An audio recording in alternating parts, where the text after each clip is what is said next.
Many students reported satisfaction in these two activities, but there were a few cases attributed to technical issues that required intervention. The shortened semester also prompted us to agree on essential topics of focus and a uniform collection of graded assessments. Here, the workload of both students and faculty is a crucial factor in determining which planned activities to push through. Nonetheless, 2 exams remain primary course requirements. We implemented one using the LMS quiz, and there is still room for improvement. Even if synchronous meetings are not required, many of their students are still willing to attend when their internet connection allows. Perhaps they want to learn more about the module topics, and they appreciate seeing their teachers. A faculty observed that those who attended the meetings gave highly satisfactory outputs and performed well in exams. However, these students might be at a disadvantage with unexpected internet or power disruptions. Many teachers adapted to the asynchronous mode by producing lecture videos. A challenge would be to create videos that complement the modules by highlighting key ideas and provide missing content, such as examples on how to decode a message. We should note that new recordings take an investment of time, considering the need to minimize retakes and post-recording edits.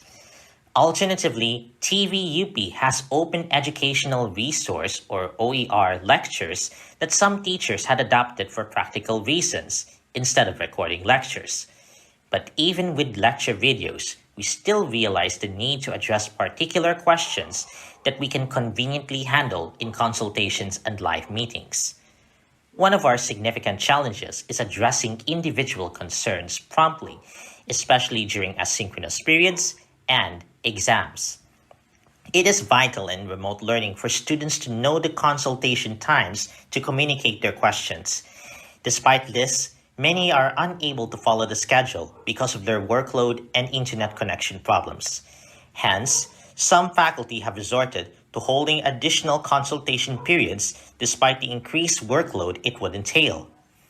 Others used synchronous meetings as consultation periods, knowing that many students would prefer attending the scheduled class meetings to consultations outside class periods. One faculty attempted to hold asynchronous discussions with Ask Me Anything forums. However, only a few students have ever posted a question.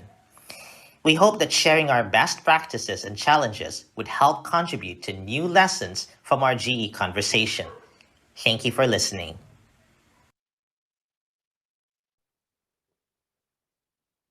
Okay, so thank you so much to our first set of panelists for sharing their experiences in their department's experiences in handling Math 10 for the last 5 semesters or so. So later we reserve our question to our panelists, but Sir JM, take it away. Let us have some intermission again from Slido. Okay, so open your Slido again.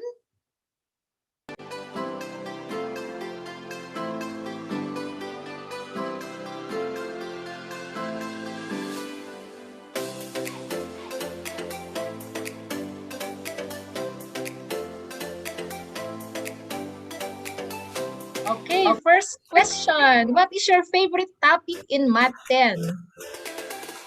What is your favorite topic in Math 10? History. Okay, any other favorite topic? Axiomatic systems. Logic. Okay. Patterns, geometry, sets. Okay, voting systems, ethnomathematics, yes, of course. Perception of math. Okay. Okay, so next question, Sir JM. Yes, describe your Math 10 experience in one word. Pang Miss Universe. Okay.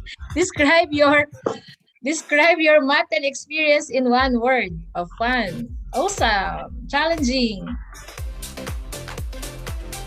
Hashtag Math 10. Wild. Okay, fun.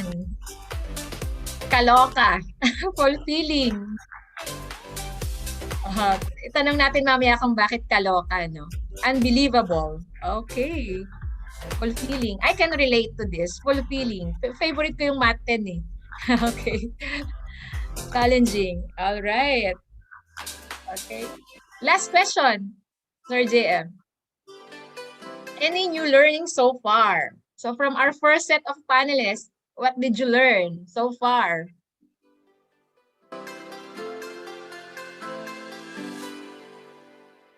Oh, wala pang sumasagot. Any new learning so far from our panelists?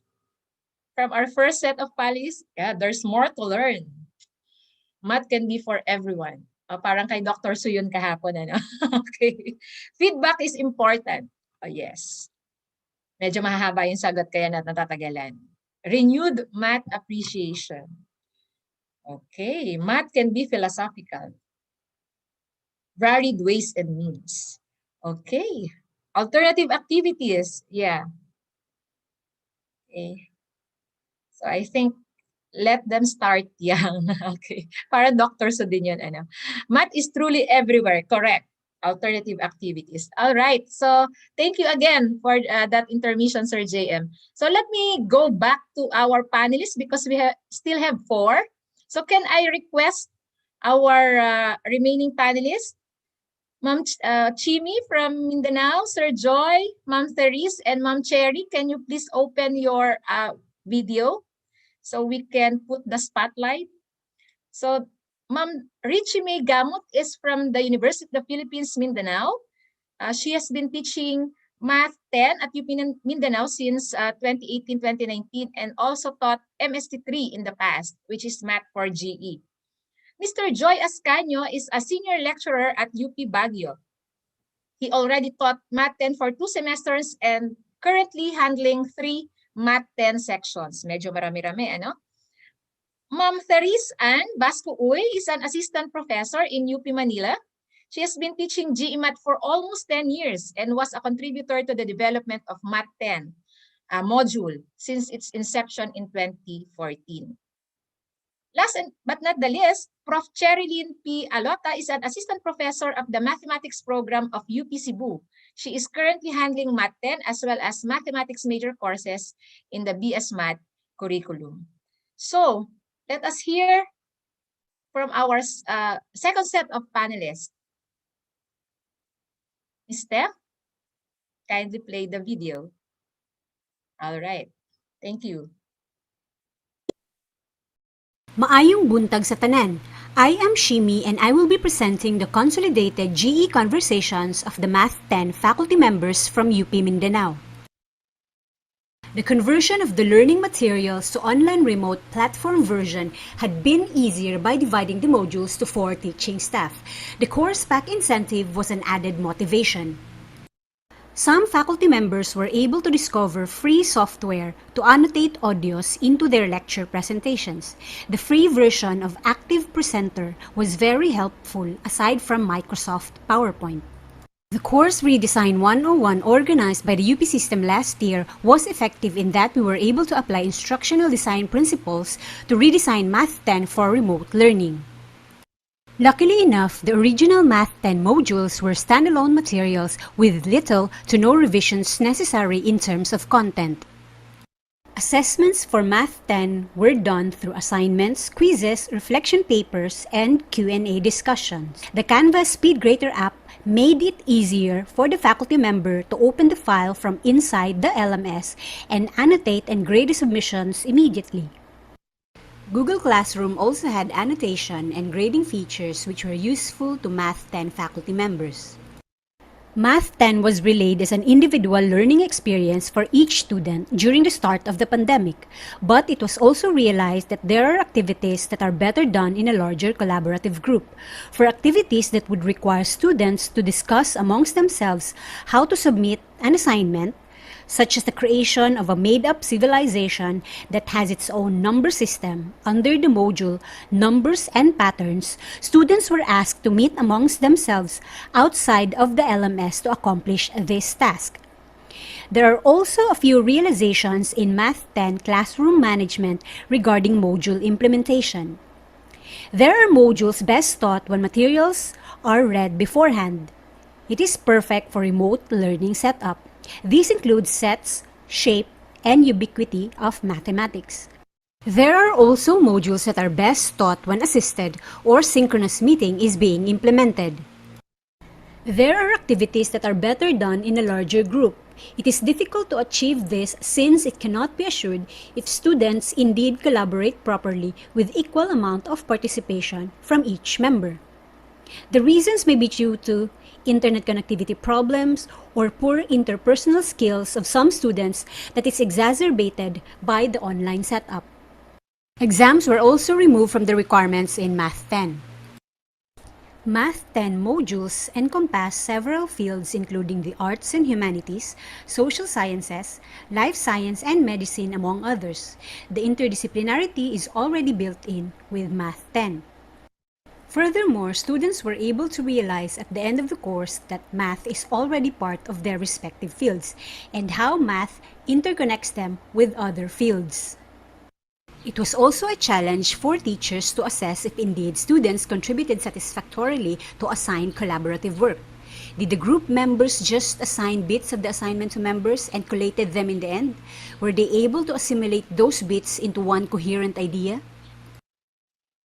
Being the department which caters to all degree programs in the university and the condition that Math 10 will need to be taught by senior, more experienced faculty members, the teaching load has been a challenge for us.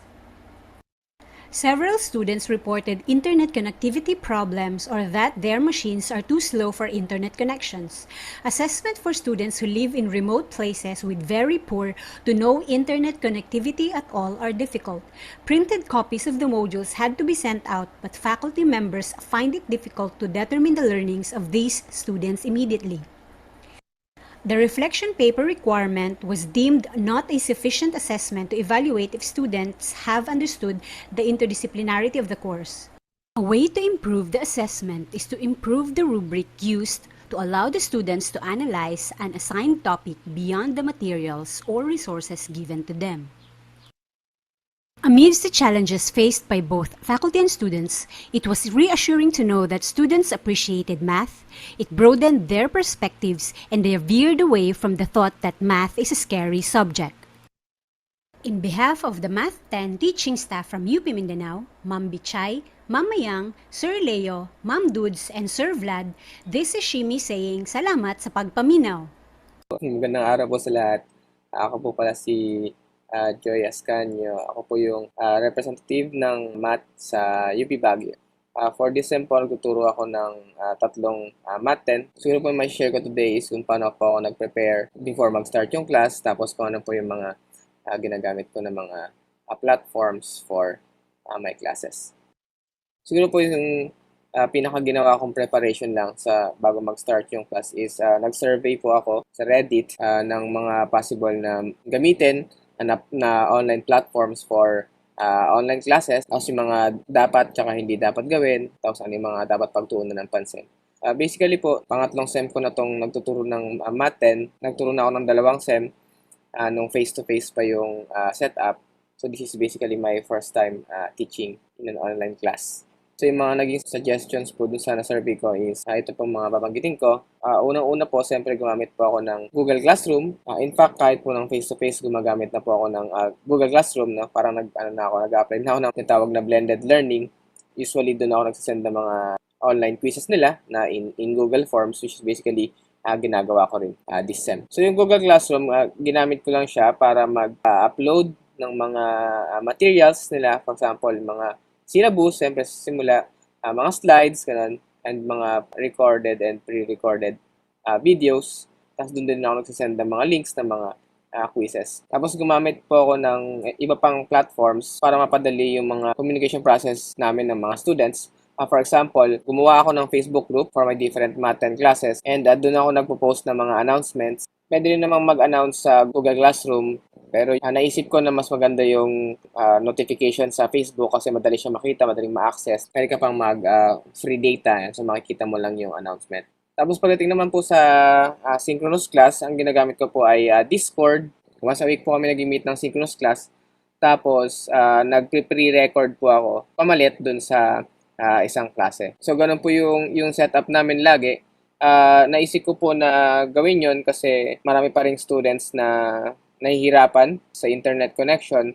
So, tinatry kong i-minimize yung synchronous class tapos mag-pre-recorded na lang.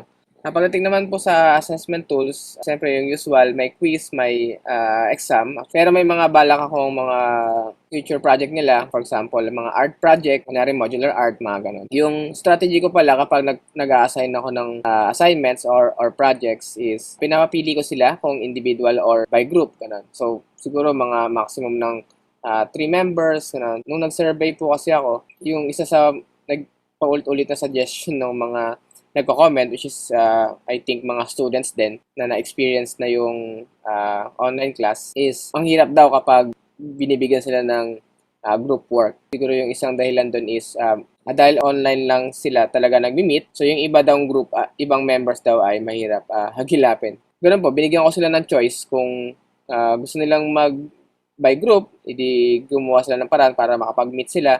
Ganun. Pero kung nahihirapan ka lang din gumawa with others, hindi meron kang choice na mag-individual. Yung sa challenge, siguro alam na talaga naman natin na challenging yung nangyayari sa atin dahil online yung setup. Maganda rin siguro i-take advantage yung challenge na yon and gawin natin siyang opportunity. How? Dahil yung mga lecture naman natin is parang seminar na, di ba? Parang mga webinar na. So yung ginawa ko actually, or bala kong gawin is mag-invite ng mga speakers. Tapos mag-lecture sila dun sa klase ko. Mga around 15 to 30 minutes lang, mga ganun. Mag-share lang sila ng ginagawa nila or kung ano mang gusto nilang share. Actually, ginagawa ko na yung pag-invite ng speakers kahit nung face-to-face pa lang yung Math 10. Tapos may mga nai-invite naman po ako. Maganda rin po siyang revenue for interdisciplinarity. Pero for now, yung mga na-i-invite ko is usually galing lang din sa math. No? Pwedeng co-faculty o kaya graduate students. Example na lang po is si Sir Andre, na-invite ko po siya mag-talk nun sa klase ko. Tapos ang diniscuss po niya ay Igorot number sense. So yun po, no, maganda po siya kasi na-incorporate niya yung culture ng Igorot dun sa lecture. Pero for this time po, naka-invite po ako ng 2 grad students. Math pa rin po sila, pero yung isa, yung research niya ay tungkol sa climate change. Mukhang maganda po siyang topic for Math 10. Yung isa naman po may kinalaman sa study sa COVID. So, hindi ko po alam kung ano yung direction niya, pero at mabanggit niya yung COVID. So, in-invite ko rin po siya. I think yun lang po muna yung gusto kong sabihin. Hi, I'm Therese Basco-Uy, an assistant professor in UP Manila. And I'd like to share with you what we did last summer and first semester. In UP Manila, Math 10 is a required GE subject for all students. And so due to the demand, we had to offer 5 sections of Math 10 during the mid-year term and 11 sections to handle 400 students during the first semester. To cater to students who would have difficulty with remote learning, we had to adjust the course requirements. We no longer require attendance, but retain the rest of the requirements. We made quizzes 15%, group work 25%, midterms and finals still 40%, and the capstone project still 20%. If a student has difficulty participating or collaborating during group works and capstone projects, he or she can opt to do the requirements alone, given certain considerations. In my Math 10 classes, I only use half of the sessions for synchronous meetings. The rest are asynchronous. This is because a majority of my students prefer blended modes of learning, and 1 in 4 do not have stable internet at home. Whenever we have synchronous sessions, the recording is made available to the students after the session. For a majority of the assessments in Math 10, we use our chosen LMS or Learning Management System. I use Canvas, which UP Manila has a subscription. For quizzes, I make the quizzes available during class hours, and I only select 10 items from a pool of 30 plus questions. The questions are set in a way that they are shuffled and locked, meaning the students cannot go back to a particular item when they have finished answering that item. For the period that they can take the exam or the quiz, they can retake it as much as they'd like. And the highest score that they obtained is the one that is recorded. I find that these settings take the pressure off the student to get it right the first time, and it allows them to improve their score, and it becomes a tool to check how much they have learned. Some students also say that even though they have close to perfect scores, they prefer to retake it whenever they have time left, because there are different questions every time they take it, and they learn a little more whenever they retake it. For exams, we have a different setting where they can, of course, only take the exam with one take.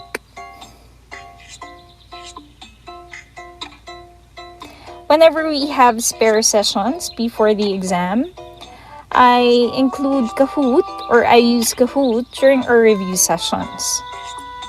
For our midterms, this is an example of a question during a review session, wherein I project the said question or the set of questions live via Zoom, and the students can open in another tab or in their devices a separate link to answer the questions live. The students enjoy these sessions very much. However, our time is limited and we can only do it whenever we have spare sessions. That's it. Thank you for listening. A pleasant morning to all. I am Cherrylyn Alota, a faculty of the Mathematics program of the University of the Philippines, Cebu. I'm here to share to you our experience of teaching the Math 10 as a GE course here in UP Cebu as part of the UP System GE Conference 2021 Math 10 GE Conversations. Math 10 is a required course taken by all students in UP Cebu coming from different programs, and it is offered every semester. At the start of the remote learning mode in the first semester academic year 2020-2021, we offered 9 sections with a maximum class size of 30, handled by 4 faculty and taken by the BS Management, Bachelor of Fine Arts, BS Math, BS Psychology, and BA Pol Sci students. In the second semester, following the guidelines of having a maximum class size of 25, we offered 9 sections for BS Biology, BS Com Sci, and BA Communication students. However, some of the classes have between 10 to 20 students only. Only 3 faculty are handling the course to lessen the course preparation per faculty. In the preparation of the course pack, we maximize the use of the modules provided by the UP System GE Committee, in particular the Math 10 GE Committee. We made slide presentations of each module to discuss briefly or to provide more discussions on the content and relevance of the topics. A few lecture videos were made to guide the students in understanding the concepts. Study guides, activity guides, and assignment guides are made also for each module.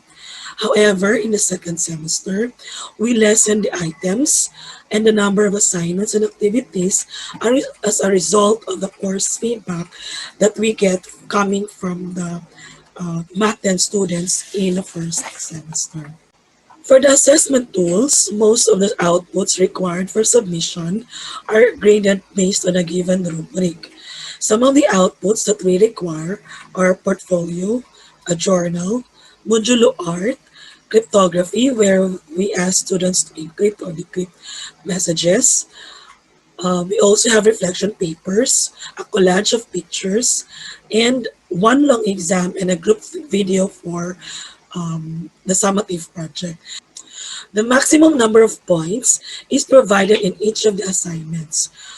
For other assignments which require definite answers, a grading guide is provided per item. Although not graded, we also assess our students by giving in-class questions either from past lessons in relation to the current lesson or from the current lesson itself. As to the classroom management, the teacher will give a lecture or discussion on some topics in a specific module and allow students to share their ideas or thoughts. It is our problem that students do not regularly attend synchronous classes, and these synchronous classes are scheduled once a week for 1.5 hours. The synchronous classes are recorded and are shared to the corresponding Math 10 classes. In order to be in touch with our students, we always remind them and encourage them to send their concerns or questions or clarifications either through UP Mail or through group chat created via Messenger. As a final note, I want to share to you a Fibonacci poem inspired by COVID-19 pandemic that we are experiencing right now. And this poem is made by Hansel Alexis Deheno, a BS Math first year student. The poem goes like this. Dear friend, don't bend. Fight till end. Smile and give a fight. This pandemic will brought us fright. These scars will heal happy hearts, reigns with no more fear. This will rest our bravery, but today let's battle. God will always be there. Thank you and good day to all.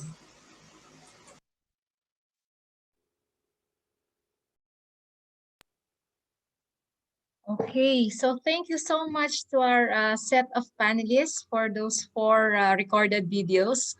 So pinaghirapan talaga ng ating mga panelists na mag-prepare for those videos para ma-maximize natin yung time. So thank you Ma'am Chimi, Sir Joy, Ma'am Therese, and Ma'am Cherry. So I think we are open for questions. So meron ng mga questions available in Slido. So we will read that and we will address the questions. I will call 2 panelists to answer those questions para lahat ng panelists ay merong time to to speak, no? So Sir JM, can you read that first question for our panelists? Okay. Good morning, everyone.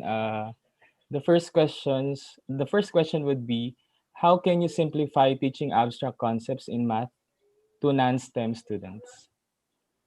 Okay, so I think I will call on Sir Joey. Siya lagi ang una. Siya ang unang nag-submit ng video. So, Sir Joey, thank you. how do you teach abstract concepts to non-STEM students? Abstraction is difficult. Well, it's not very straightforward to teach even to STEM students because abstraction requires us to think on a different plane.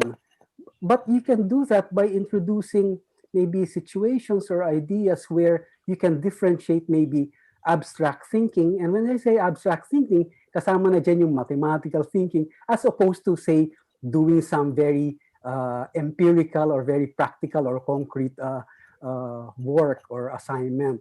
So you can always differentiate abstract reasoning from maybe things that you can decide using, say, your senses of sight, of count, of words, of hearing. So, kung naman yan, abstraction is one of the great hallmarks of mathematics. And it is one very important feature that permeates all the other topics. I don't want to speak long, and I will just, what I want to say about this conversation is that just hearing our colleagues, many of them very young, I'm so impressed by what our Math 10 teachers are doing. I think like me and my other colleagues, parang ilang ideas lang naman importante sa Math 10. Yes. The beauty and power of math and math is everywhere. And then because the field is so rich, you can do many things. You can do something in Tacloban that maybe other people can do in Unique, Los Baños no? differently. So Mhm. the fact that we are meeting here and we have been doing this ever since, forever, ang mga math teachers, hindi tayo magkalayo, alam natin ang common goal, pwede tayong iba-iba. Yan ang beauty and power of math, yung flexibility. So kasama na din yung pagtuturo ng abstraction. Okay. Okay, thank you, sir. Ma'am Annie, I will call on Ma'am Annie. I agree with Sir Joey doon na important yung abstraction sa math. Kasi I think there are math topics naman that can't be made any simpler. So the beauty with the module is nauna yung logic and reasoning. So sometimes when my students raise questions, for example, understanding a certain theorem, I always ask them to go back to logic and reasoning. Kung paano nila pinuprove yung mga arguments. So they try to understand the premises one by one, and then titingnan nila tas 'di ba, then the conclusion. So ganun yung approach. And also I encourage them to develop intuition. Try to get an intuitive grasp of the concept first, which is more important, I think. And finally, I share with them yung quote a quote from by Paul Dietz. Ano siya, in his foreword in math for kids from 3 to 7, sinabi niya doon na there is no one special sauce. What you need is to develop mathematical inquiry. So that's what I do. I don't try to simplify the concept. I encourage them to work hard to understand it. Okay, thank you, Ma'am Annie. Thank you, Sir Joey. So maybe we can move to the next question, Sir JM. Okay. So the next would be, how do we integrate gender in teaching mathematics? Okay, so Sir Ariel, you're next on the list. Hi, good morning. Good morning. Actually, in my case, I don't know for my other colleagues in UPLB, but in my case, I do not make it a topic in Math 10 actually. Because as I see, I think all of you will agree, mathematics is genderless. Anyone can do mathematics, di ba? Especially these days, mas marami pa nga yata ang women mathematicians is compared to men. But then, hindi ko siya talaga ginagawang topic. Okay, even for discussion, even if someone will bring it up in class, then maybe we'll discuss it. But as far as since nag-start ako ng magturo ng Math 10, it was not really an issue. Walang student na nag-bring up ito, but in the end, they are able to realize it's really themselves. How they relate with mathematics. Wala talaga ang gender. Okay? And in terms of presenting different mathematicians, I just make it sure na may balance. There are women mathematicians. Of course, you have to do a bit more of research. do more research about that. And usually kasi, hindi naman kasi, it's not because of mathematics. It's because of what happened in history. Diba? Sino lang ba ang may access dati sa education? It's really is sa men, nag-favor sa men. But then, of course, it changed through history. So I think that is also one thing that I realized when we incorporated history in teaching of mathematics. Not because of mathematics na maraming lalaki ang nag-work sa math in the past. It's because of history. Okay? Kung ano dating perception nila. But then, of course, it changed. At hindi lang naman sa math, in all bodies of, in all areas of study, nag-change rin yung perspective tungkol doon. Sorry. Yeah. I think that's my answer to that.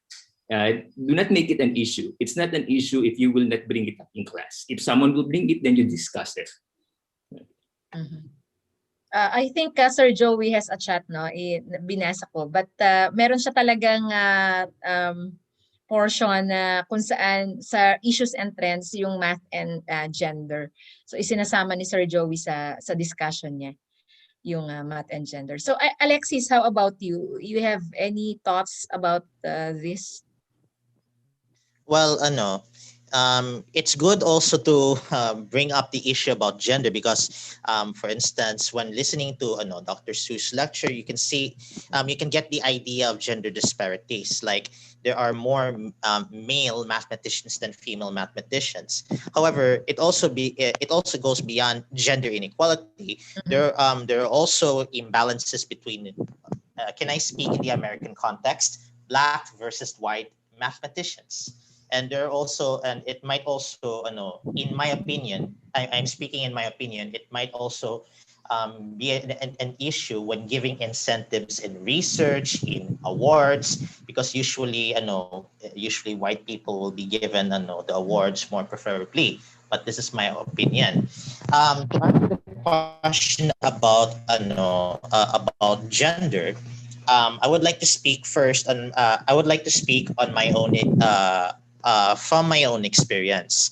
I'm already aware that some students really have their own preferences, their sexual orientations, their gender. So I try to be mindful about this. I can see this whenever I prefer to use gender neutral pronouns. So instead of saying he or her, when we don't know what that person is, I would just say they. That is one. And then what else? Yes, that Okay. is one. Now I'm forgetting the other one, but yes, I can. That is one way I can offer to the table. It's really to consider inclusivity in education, and I would also like to note that I think a few months ago I read something. I read like a set of resources. This is related to math teaching that makes math education more inclusive, and it struck me that if you want to make your math G education more inclusive, you might have to look at the way that math is being taught.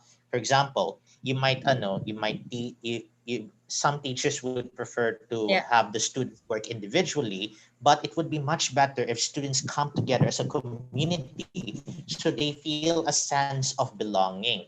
That's why collaborative work would be an alternative approach. Okay. Yes, Alexis? but Okay, I think it's okay, I no? think I could say that we have to. Yeah. Sorry. Okay. Thank you so much, no? So we got Yeah, your point, no? So we make teaching of math, I mean, the inclusivity, no? Kailangan talaga yung mga estudyante ay ma-feel na they belong to the class, no? That they are not being left behind, whatever their orientation, no? Sexual or gender or um, uh, kahit yung economic status, di ba? Ano pa rin yan.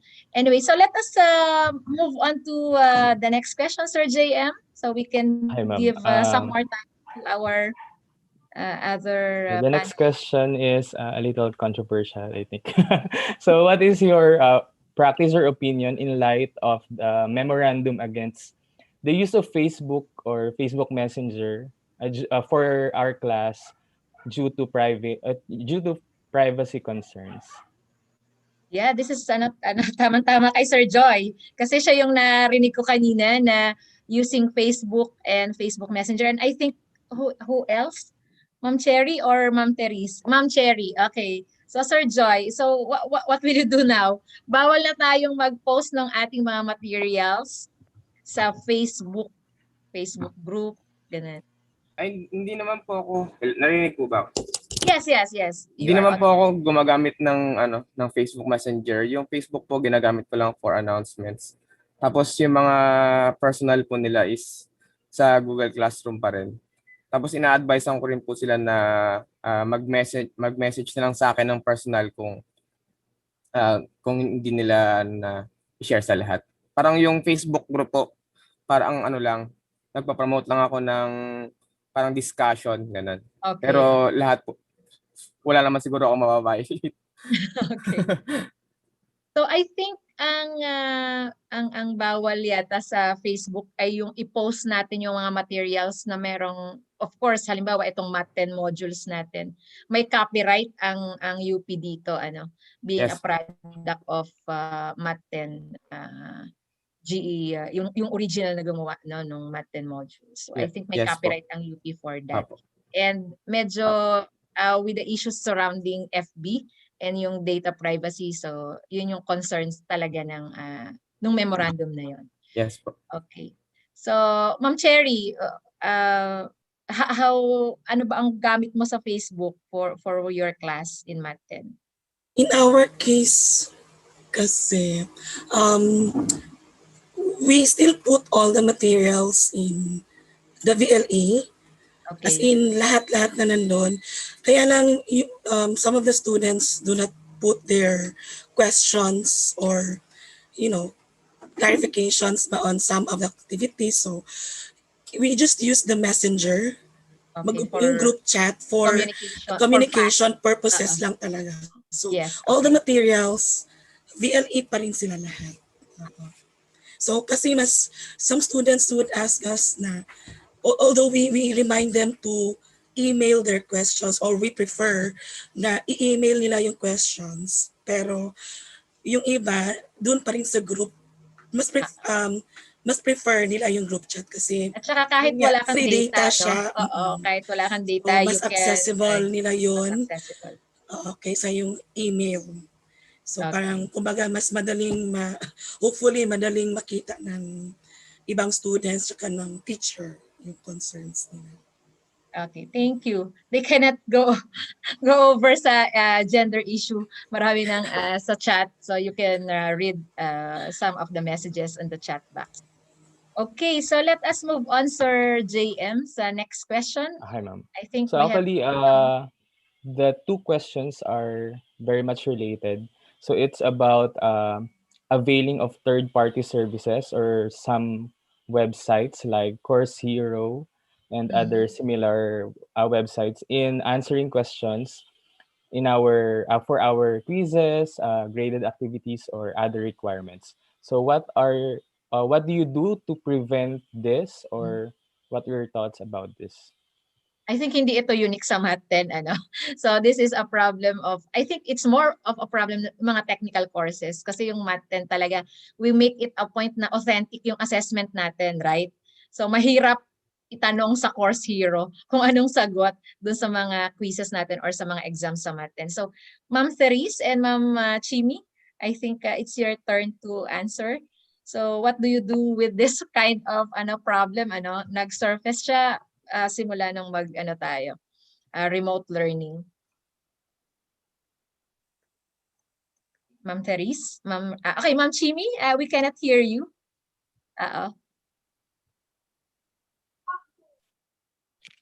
I think, Ma'am Chimi, si Ma'am Therese muna kasi we cannot hear your voice. Ayan, Ma'am Therese, yes. Well, recently ko lang din po narinig yung mga binabayaran for the person to attend in behalf of the student. So when it comes to attendance, we don't require attendance naman, so that may encourage talaga yung student to attend whenever he or she wants. So in terms of requirements, it's not really an issue in terms of attendance. Pero for other requirements po, we try to limit the quizzes to synchronous mode para nga po hindi sila nakaka-access ng other help. Kasi usually for these third-party services, they would need a certain amount of time for the service to, come through. So, na-mention ko nga po dun sa video na present kanina na quizzes are designed in a way na hindi sila ma-pressure for them to do it themselves. And nagkakaroon na ako ng feedback from students na because of the lifted pressure, they are encouraged to do the work on their own, and they don't, hindi sila nag-a-avail ng ganitong services kasi it's not really hard, and they enjoy doing the activities.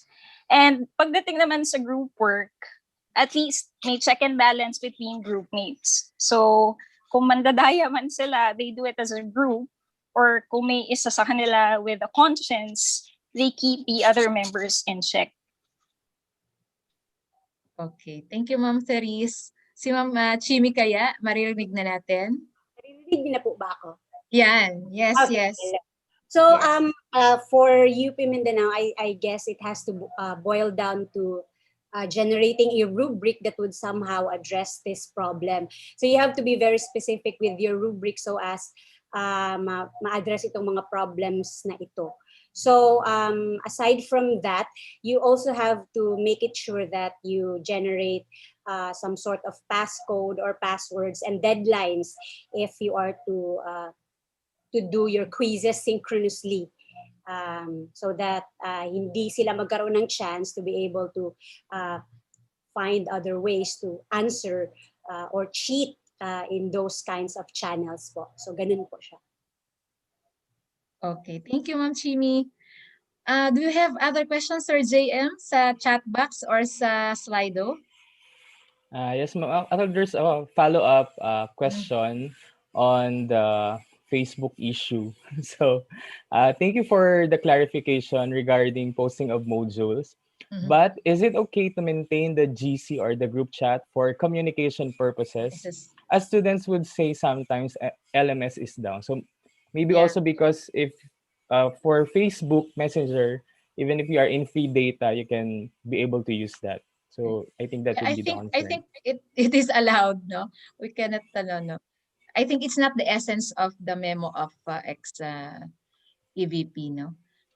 For communication purposes, I think definitely it must be allowed. Okay, diba? So anyway, so what else?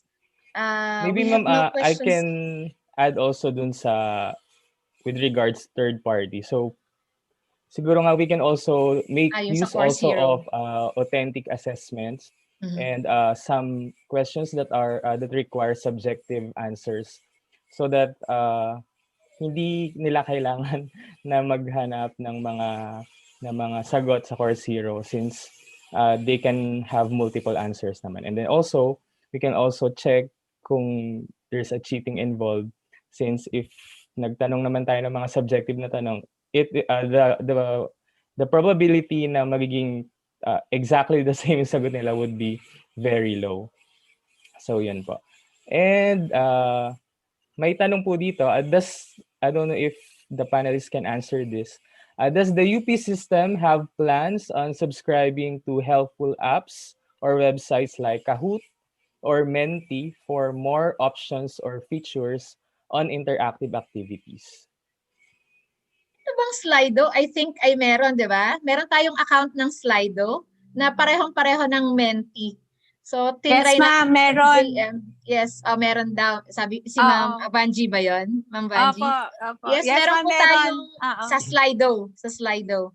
Actually, ma'am, pagka clinic natin yung Gmail account natin, 'di ba? Doon sa mga apps, makikita na natin yung Slido doon eh.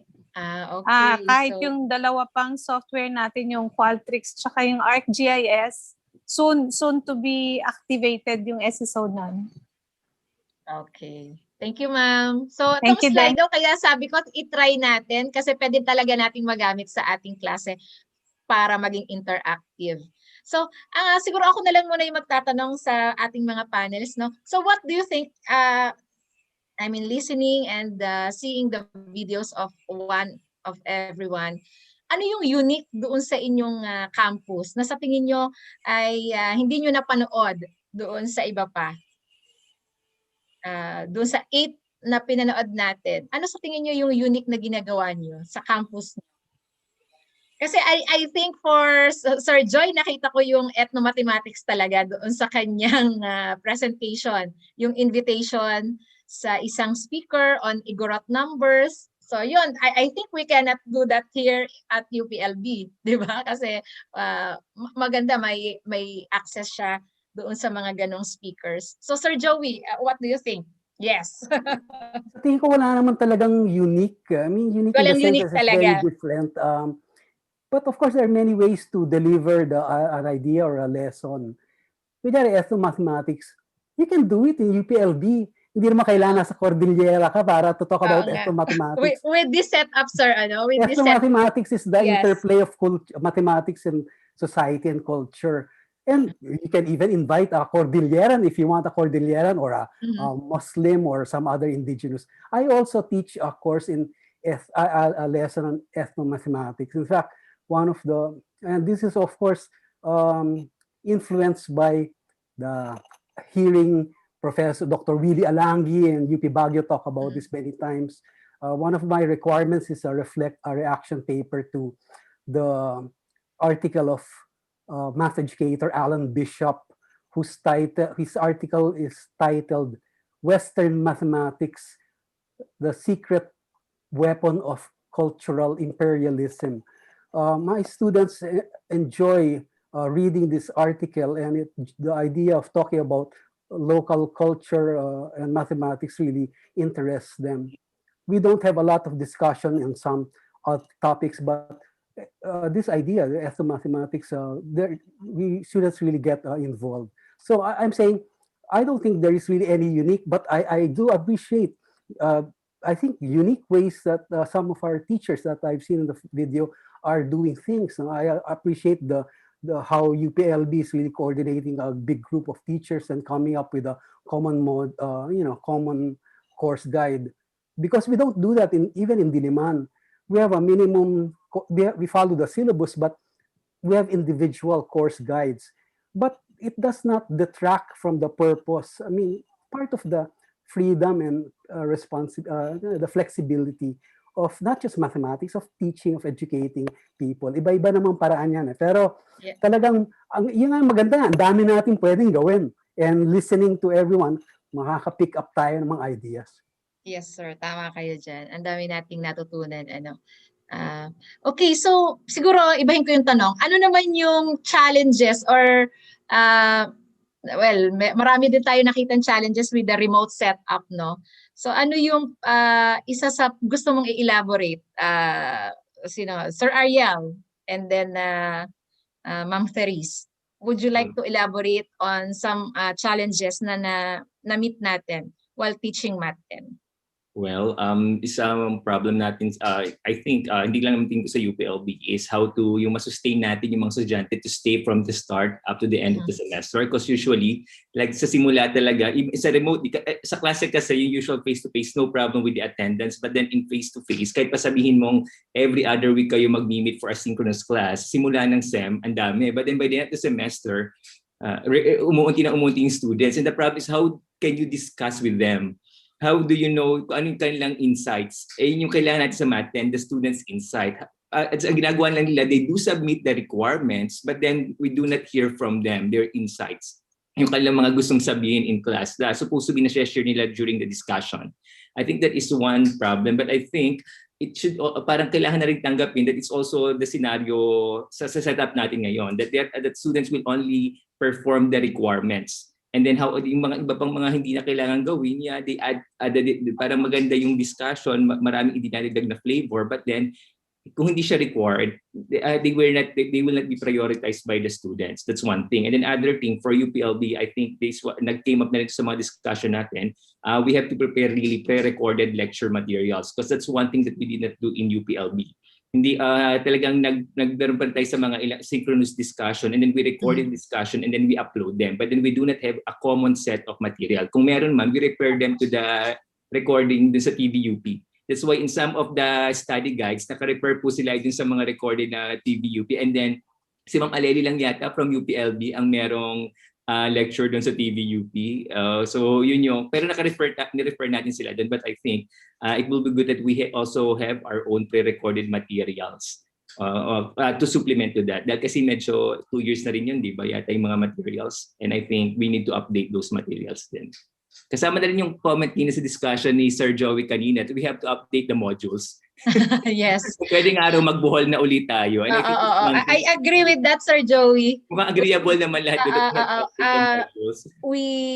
Marami na kami mga annotations dun sa mga modules natin. And we have to update. Yeah, can I say something about the modules?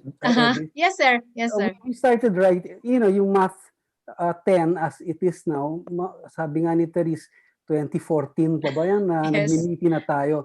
Pero finally, a few months before the start of the entry of the new K-12 graduates, really had to finish. So we did that, I think, before 2018. So maraming oras inubos ito, pero mabilisan rin in some sense. And from that time until today, because we've been using it, marami naman tayo nakitang mga even typographical errors. Yeah. And the idea of the module is not, I think, for each teacher to follow it strictly, topic by topic, exercise by exercise. Parang, if you decide to do that, I think it is good. Although we can still refine it. My own opinion is that the degree, the technical degree of the different modules are not comparable. The approach, pwedeng improve yan. Pero guide yan eh, module, hindi ito yung pinaka... Hindi textbook. Hindi textbook, sir. Alam ko, dati may mga very young faculty who were so concerned or anxious that they could not do all the topics in the module. And yun ang point ng module. And through constant dialogue among ourselves, we clarify these things. And I think after several semesters, meron na tayong appreciation of how to use these resources. So it's less of a problem. But AVP Vanji Amor, eto kami, naghihintay na lang ng iyong remote island. Okay? Yes, sir. Nantay ko lang proposal niyo, sir. Yun pala. Okay, good. Lahat na nandito. Okay. Sir, dapat nabakunahan na tayo, no? By that time, no? Para makapag-workshop na tayo ng face-to-face. Yes. Ay, may mga, sorry, dagdag lang, may mga nakita ko sa chat from, about ethno-math. You know, I said ethno-math is you look at the interplay between math and society. Pero many things, we really should look at the broader relation between culture and mathematics. Iba-iba naman talaga yung practice eh. May tanong, ilan bang isang dosena, ilan ba ilang buwan? Iba-ibang practice eh. Di ba pag pinanganak ang Hapon or ang Koreano, 1-year-old ka agad. So even yung pagbibilang natin, iba-iba eh. So yun ang culture, and if ethnomathematics is also part of that perspective of looking at these things. So kaya nga maganda. And hindi siya kailangan pag-usapan sa isang topic like sa week ganito, ethnomathematics. Hindi, nakapasok yan sa iba-ibang lesson. Pagdating sa mga patterns, we talk about Euclidean transformations. Papasok dyan yung mga banig sa Cordillera, sa Mindanao. So, ganun ba? Kaya ako sa akin, although I heard some of you, math history is always nice. Pero math history is so long and broad. Parang on my own, I would like to use math as a backdrop. Kapag tinuro mo ang axiomatic system, ang discovery of non-Euclidean geometry, nandiyan yung history at the background. So, hindi ako gagawa ng separate parang topic or schedule to talk about history. Because the history is moving, it's continuing up to this time. Sa akin, backdrop siya. And there are really some important periods in the historical development of math that should be emphasized, maybe the Greek culture, the the ancient. When you talk about numeration systems, you're talking about history. So, yun lang. Gusto ko i-share dyan. Okay, sir. Okay, so any other additions to the discussion? Baka meron pa tayong, may gusto bang magtanong from our participants? You can open your mic and ask directly. Tawagin natin si Dr. Nimenso, si Fidel. I see him in the chat, and Fidel is a good, a teacher of Math 10. And, okay. Sir Fidel, may gusto kang i-share or itanong sa ating mga panelists? The Edith, sinabi Hi, Sir Fidel. Hindi, sinabi lang ni Joey kanina yung main messages, no? Math has beauty and power, and math is everywhere. Lalo sa messages niya, marami na magagawa. I think that summed up the main message of Math 10. Okay, sir. Marami ako natutunan doon matagal na ako hindi nagtutunan ng Math 10. Nag-enjoy ako makinig sa iba't ibang teaching techniques na ginagawa ng ating mga Math 10 teachers. Salamat. Okay, Sir Fidel, salamat for gracing our conversation. I think medyo maraming tanong actually dito sa Slido. So, I think nasagot na to. Is there an admin support for reviewing and revising the modules? I think meron naman. Sabi nga ni Ma'am Vanji, waiting lang. And then, I observed na most submissions from our students for their final projects are related sa arts and humanities. Is this also true sa ibang units? What are your thoughts on this? Ma'am Annie? Wala kasi si Ma'am Annie sa ano, no? Ma'am Annie, nandyan ka. 9 lang yung nakikita ko dito sa ano. Nakat off kasi ako. Ay, okay, ma'am. Nag-ask po kasi from UP Tacloban yun ang faculty. So yun yung combo namin na ano. Okay. Okay, from UP Tacloban pala yung nagtanong. So, Ma'am Therese or Ma'am Cherry, Sir Alex. So, ganun din ba yung ano nyo, experience nyo? Most of the final 10 Math 10 final projects ay arts and humanities talaga, no? Either poem or artwork.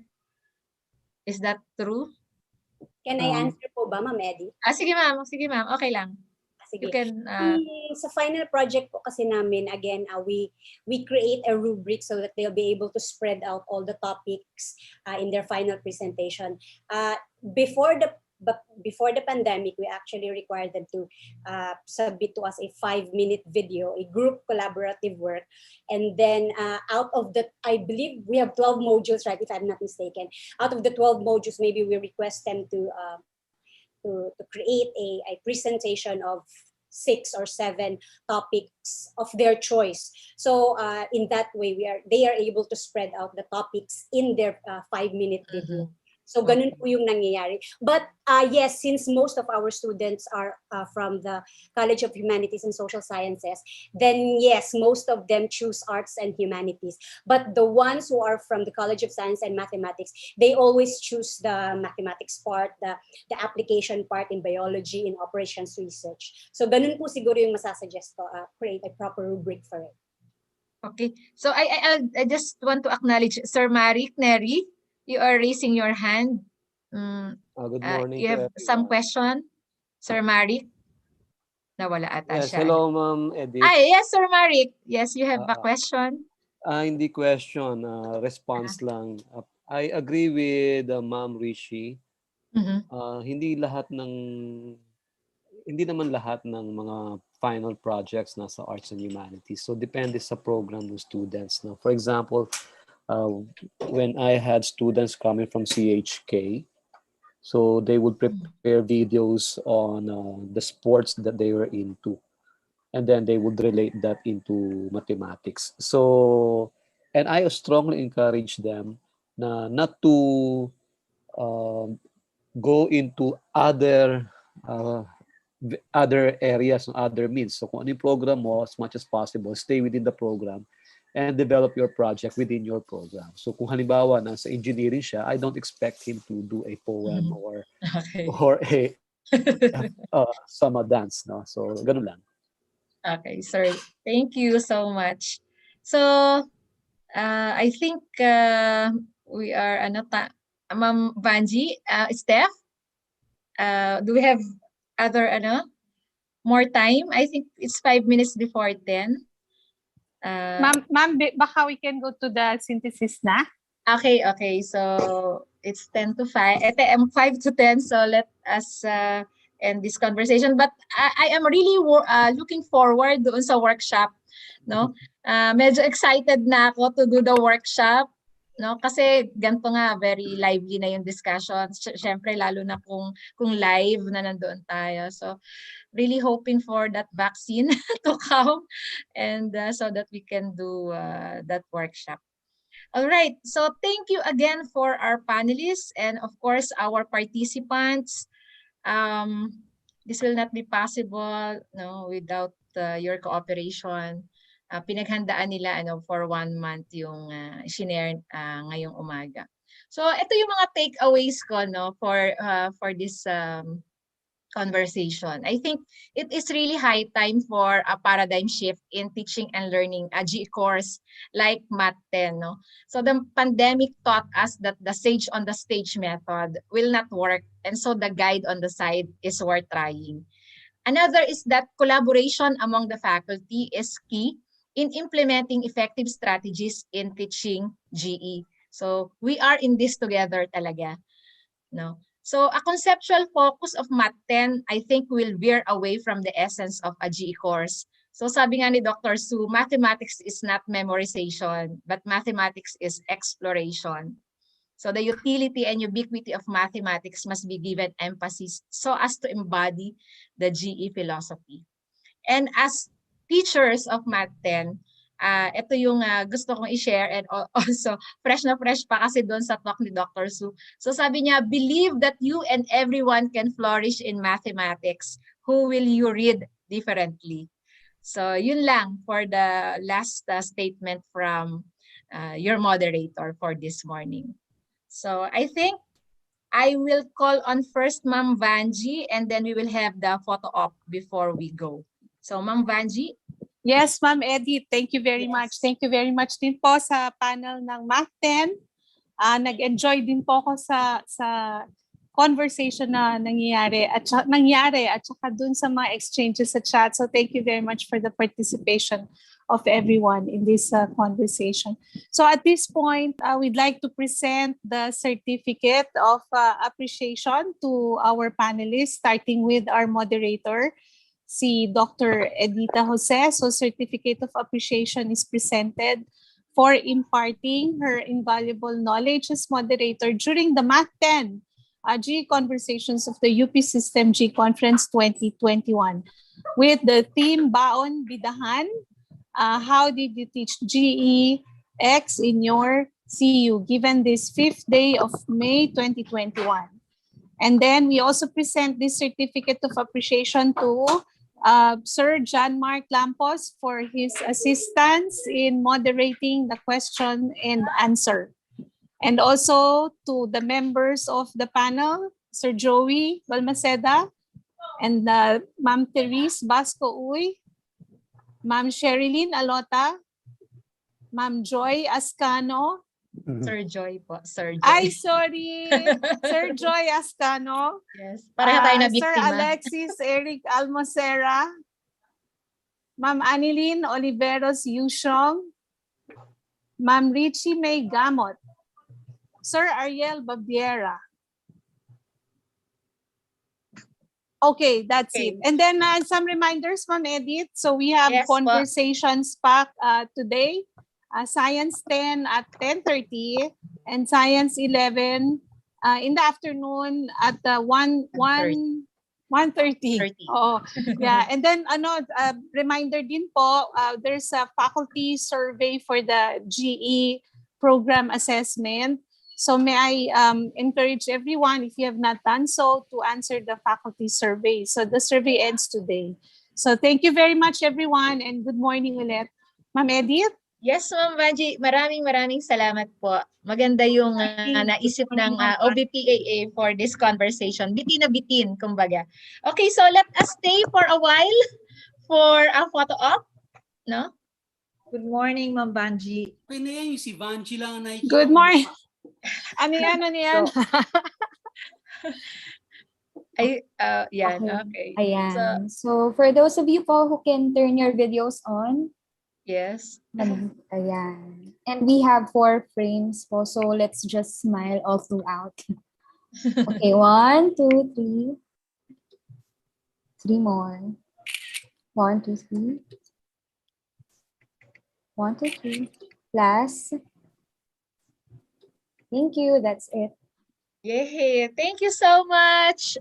Salamat, Sir Joey. Ano muna, virtual buhol.